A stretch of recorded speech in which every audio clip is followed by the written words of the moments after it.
Alrighty, time to pack a punch again. We're getting pretty close to this level 35. That was our goal. Got one zombie left somewhere.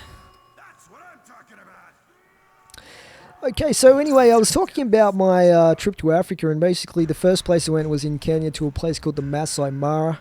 We also saw a lot of the Masai tribesmen there, and those guys are like these skinny little dudes. But they're known for basically herding cows is how they survive.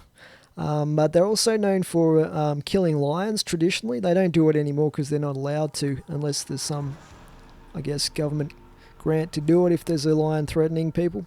But what they used to do is when they come of age, they would all head out to fight a lion, and they would basically take them on with their knives and their spears and stuff.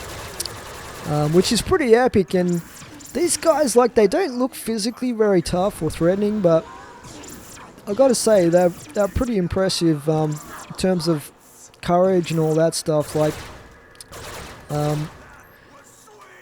one place we went to, which was like a museum, was telling us how, be careful here, how they do circumcision and that in the tribes without any anesthetic or anything. And one thing is, like, they can decide what age they get circumcised at, these Maasai, but during the circumcision, if they cry, then the law is that within the Maasai customs that they can't get married if they cry. That's how macho these dudes are, you know what I mean? Like, if you cry, you know, say you're 12 years old and you get circumcised and you cry or whatever, because of the pain, then you can't get married ever again. So yeah, that was pretty amazing. Some of that sort of information. They also do, you know, some of them still do female circumcision, which I don't agree with. I don't think most people would agree with that this day and age. But the other thing about them is that basically when they want to get a wife, what they have to do is they have to pay like a dowry for the other tribe. I don't know if it's to their family or whatever, of a certain number of cows. And one of the guys, oh no, I'm in a corner. That was nearly game over. That was nearly game over. Just as well I got this steam machine. Let's pack a punch this again. But I was talking to this young Maasai warrior. He had one wife, but he was saying he was saving up his cows, or he was trying to get enough cows to get a second wife, because they have more than one wife, some of them. And it takes about 10 cows to get a wife. Another guy I was talking to was telling me that you can pay like the equivalent value of a cow instead, of 10 cows. But if you do that, it's not as good, because they don't have the cows to remember you by. Like, that's... like, you know, the sentimental, oh, we still got that cow, you know, and they think of you. It's just, it's really interesting learning about the other cultures and stuff like that in Africa. But they're very, very poor, like, very little food in a lot of these places, and very little money, and not really a lot of ideas behind the people there, or even the governments around actually making money and improving the economy. It's a little bit short-sighted, the way of thinking that they have. Like another guy I was talking to was telling me that basically the people that get into power and actually do good things like build schools, they don't actually stay in power long, because people can't see the benefit of the schools. Whereas someone will come along and like and say that he'll raise the minimum wage, and then he'll get voted in because people think that's going to be a good thing. Whereas actually what it does is run the economy down and lower the value of their dollar, because of the fact that all the companies that have to pay the increased wages move to other countries. So there's a lot of problems there, and it's very difficult. It's very difficult for them. You constantly have people coming up to you in the streets trying to sell you stuff, like little knickknacks, or even one guy came up and asked for my t-shirt because he liked my t-shirt. It was like a it was like a souvenir t-shirt from Sydney that I wear as kind of a ironic thing. But he liked that, and he was actually wearing a brand new Quicksilver t-shirt that someone else had swapped him, another tourist had swapped him. He didn't seem to realize that the Quicksilver shirt was actually worth about 4 times as much as the shirt I was wearing, which was like a really cheap one. And I told him, look, dude, you've got a really good t-shirt there. But we ended up swapping shirts. And some of them asked for clothing like socks and stuff like that, or batteries, you know, AA batteries and stuff for torches and things, or pens, writing pens. So they're super poor over there, it's very sad, really. They have a lot of problems, like with AIDS and everything like that. But anyway, so I started up in Kenya, and what I did then was I moved down to Tanzania. I spent most of the time on my trip was spent there, and one of the most famous national parks in Africa, the Serengeti, I went to, which is incredible place. It was like if you can picture being in the middle of an ocean and looking around and just seeing from horizon to horizon flat blue stretches of open water, except imagine that is grass instead, and that's what the Serengeti is like when you're going through it. We got dogs again, here we go. And but just like in The Lion King, like there's those things called kopies, which are like little mounds of rock every now and then, kind of like islands in the grass, where you'll see sometimes, like we saw lions and everything like that. Saw quite a lot of lions. In one of the parks down in, I think it was Zambia or Malawi, which I went to next. One place there, unlike the Serengeti, where it's just all grass and it's quite easy to see animals, there are a lot of jungle type trees and bushes and everything, so it's really hard to spot them. But there was one place, and we were just like me and the other group of people that were on this safari at the time. Max ammo. We were just in like a Jeep which didn't have any doors, it didn't have a roof. Like there's nothing between you and the animals really at all.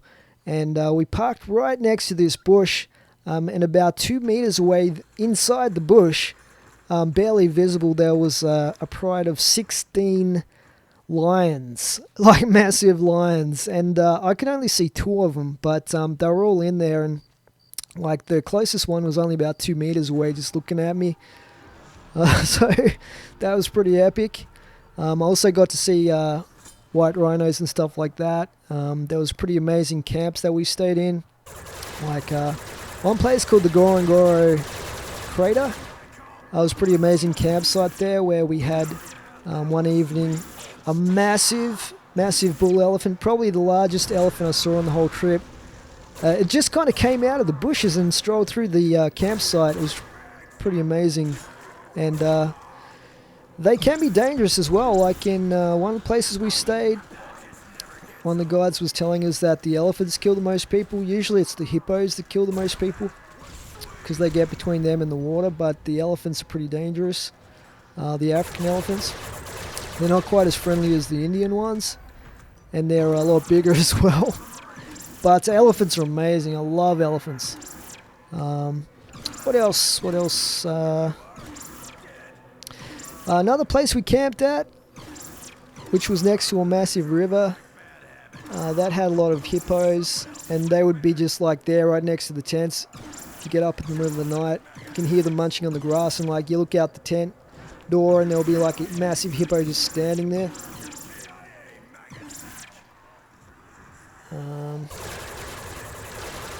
So that was pretty epic, and I remember that place as well.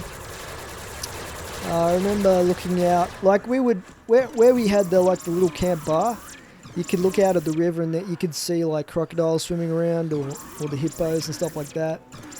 And when I woke up in the morning one time, I was looking out, and there was some elephants, like only maybe 50 meters away, just chilling. So that was pretty cool.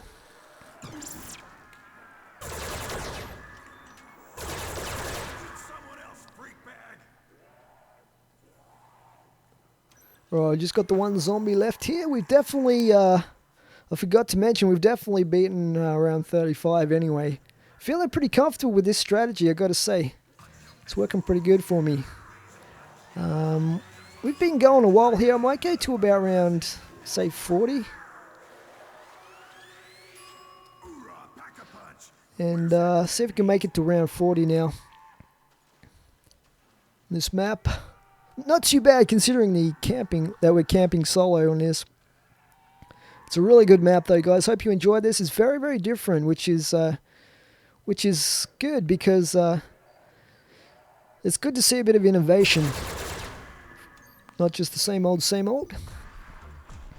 Yeah, anyway, so the Serengeti was a highlight from Tanzania, and then we moved down to Malawi. Malawi has one of the biggest lakes in Africa, Lake Malawi, and it's fresh water, so like you can go swimming in it. I actually did some diving because I'm an open water diver, so hired some tanks and everything and went down. There wasn't too much to see, to be honest. There's a lot of unique fish there, like all colours. These tiny little fish look really colourful and stuff, but there were a few big catfish were probably the most interesting things I saw there. Did some dives through some caves and stuff like that. There was an underwater submerged jeep as well, so that was pretty cool to check out that, and a shipwreck, a little boat. After Malawi, what we did was we went to Zambia and did the last proper safari there. So we saw some pretty cool stuff. That's where we saw all those lions in the bushes and stuff. We did a night safari as well at night time with a spotlight, which was cool. The animals seem a lot more wild at night. Like that's when the lions usually do their hunting. We didn't see any hunting at night, but we did see some elephants that kind of got a bit overly excited and did some mock charges at us and stuff. One of the most epic things I saw on my trip was back at the Masai Mara again, and we actually saw some lions, a whole pride of lions stalking some warthogs and attacking them, and then we got up close to see the lions eating the warthogs that they just hunted, and apparently that's pretty rare to see, so we got to see the whole thing, which is pretty amazing. But most of the time traveling down from Kenya through those countries and ending up in Zimbabwe, we were in an overland truck, which is like a massive truck with like seating in the back similar to a bus, and there was about 15, 16, 17 other people that were along. There was some Australians, an Austrian, Canadian family, which were really cool, and some Germans. Yeah, a whole bunch of us. Most of them were pretty good people, easy to get along with. The guy that was the truck driver, he was a classic. He was a Zimbabwean guy. He was so funny. He was like it's almost like a stand-up comedian. It was that funny. Like every night after dinner, like they would cook the dinner and everything. He had the other guy was a cook that came with us, and the driver. But he would like tell us about the next day and crack all these jokes and that, which was pretty epic. But yeah, we ended up in Zimbabwe, and we went across the border, which is like over the Zambezi River, and that's where Victoria Falls is, and that was incredible. That was absolutely unbelievable. It's I think it's the biggest waterfall in terms of volume of water in the world, if not size. And we checked it out from both the Zambian side, across the border. There's this one spot that you go across, like a bridge, right in front of the main falls. And it's like, oh no, there's a zombie behind me. It's like, like it doesn't matter what you wear, you will get soaked to the skin. The whole, like if you get close to the falls, because it's just like torrential downfall. Plus the mist is like everywhere, not just from above. It comes up from below and sideways and everything. So that was epic. That was really epic, just to see the waterfall there. And that was the last bit, a little bit of the holiday. From the hotel there, it was actually a decent hotel for a change. I stayed in there. you could actually see like warthogs and monkeys and impala and everything. There was a sign in the golf course saying "Beware of the crocodiles," which was pretty funny. And yeah, it was just an amazing trip, and I really love going to places like that where there's so many different cultures and everything, and a lot different to like the easy, rich culture that we have in Western countries like Australia or the US or whatever. Like I've been to South America before, but that was quite different culture altogether. But Africa was really interesting. It probably wouldn't be everyone's cup of tea, but if you're into the wildlife and the animals and everything, it was really, really interesting.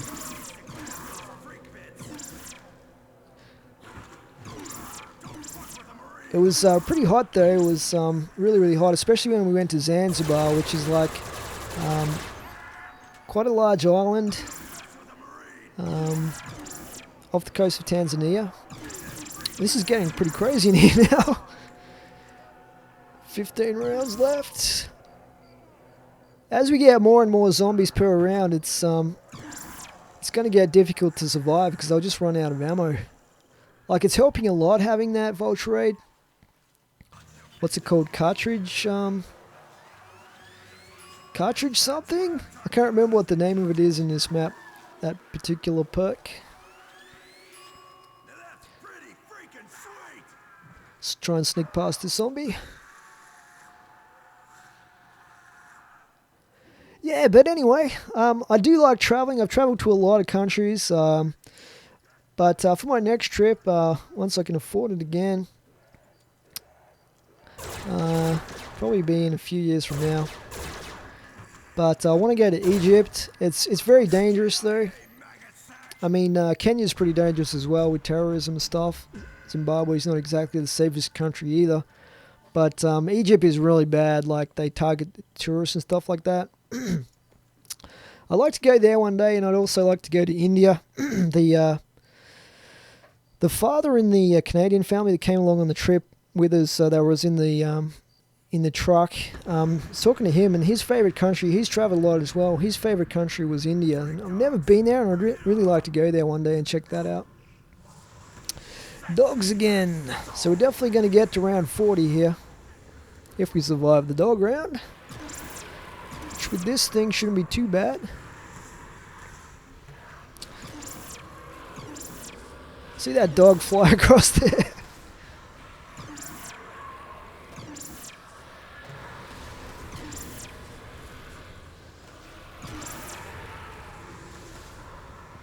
Yep, so definitely beat round 35, which was the highest round of Quizz record he'd seen.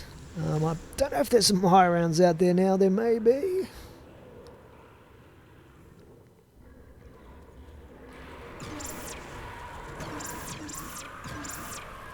Yeah, but this thing is so devastating, this VR11, it's pretty awesome. One of my new favourite custom zombies weapons of all time, along with the laser Colt. And probably the dual-wield ray gun Mark IIs that are in the updated version of TMG Christmas. They'd have to be up there as well, they're pretty epic. Alright, round 40. I guess I have to kill myself in this round. I can't exactly jump off here because it won't kill me. That's probably how I would normally have done it. Yeah. I could probably try cooking a grenade, but I think that the flopper actually works in this. So I can't fly, Slippery Jim, I can't fly. So we might have to die by zombie. But anyway, guys, I hope you've enjoyed this series. I'm not sure how many of you guys will be interested in what I did in Africa, but if you have any questions, let me know in the comments. If you've been to Africa, let me know. If you live in Africa, let me know. Not that there's very good internet over there, so I really doubt that too many people would be watching me in Africa, unfortunately. Uh-oh. See how long we can last here. I can't help it, I have to kill zombies.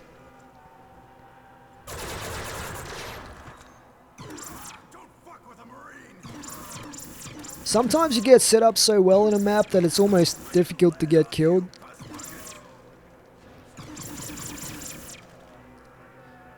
But we don't want to go on forever, so I'll probably have to...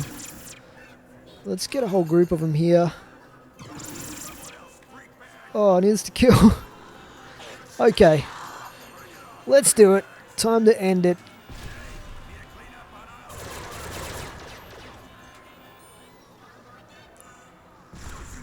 "90 zombies left." Alright, here we go. Cook the dynamite. And we're down. Round 40, guys. TMG Skyland. Hope you enjoyed this. This is just a beta map apparently at the moment, but it is another epic quiz map. Please remember to rate and comment. But for now, that's it from me. Slippage him out. Thanks for watching.